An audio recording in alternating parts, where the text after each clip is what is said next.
Hi, welcome to another mini vlog, another day in my life. অফিসে পৌঁছেই তোমাদের সাথে আজকে ওটিডিটা শেয়ার করতে করতে নিজেই ভাবছিলাম আজকের ওটিডিটা আমার ফাটাফাটি লেগেছে নিজেরই, জানো তো। তোমাদের কেমন লাগলো আমাকে কিন্তু কমেন্টে জানিও। তারপরে সেটেল ডাউন হয়ে কাজ করলাম।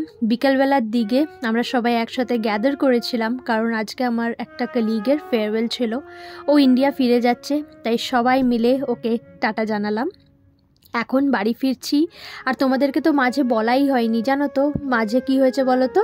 আমার একটা আগে টিফিন বক্স ছিল না, সেটা আমি বাসেই ভুলে নেমে গেছিলাম এডিসিবিতে, তাই নতুন একটা কেনা হয়েছে। বাড়ি ঢোকার আগে দই আর একটা ক্যাপসিকাম নিয়ে বাড়ি এলাম। টুকটাক ফেরার সময় যা যা লাগে নিয়ে আসি।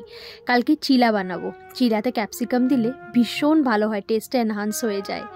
আর আজকে তন্ময় ডিউটি যাওয়ার আগে একটু চিকেন ম্যারিনেট করে দিয়ে গেছিলো ফ্রিজে, ওইটাই একটু চিকেন কষা বানাচ্ছি এরকম আলু ভাজার সাথে। আলু অন্য রকমের আলু কেটে তো চিকেন হয়ই কষা, এরকম পাতলা পাতলা আলু দিয়ে চিকেন কষাটা আজকে জমে গেছিলো। আর সাথে ছিল আলু, পেঁপে আর মাছ দিয়ে তরকারি, আর বেগুন ভাজা, আর এই যে চিকেন। এটাই ছিল আজকে আমাদের ডিনার। আবার কালকে দেখা হচ্ছে, ঠিক আছে? খুব ভালো থেকো।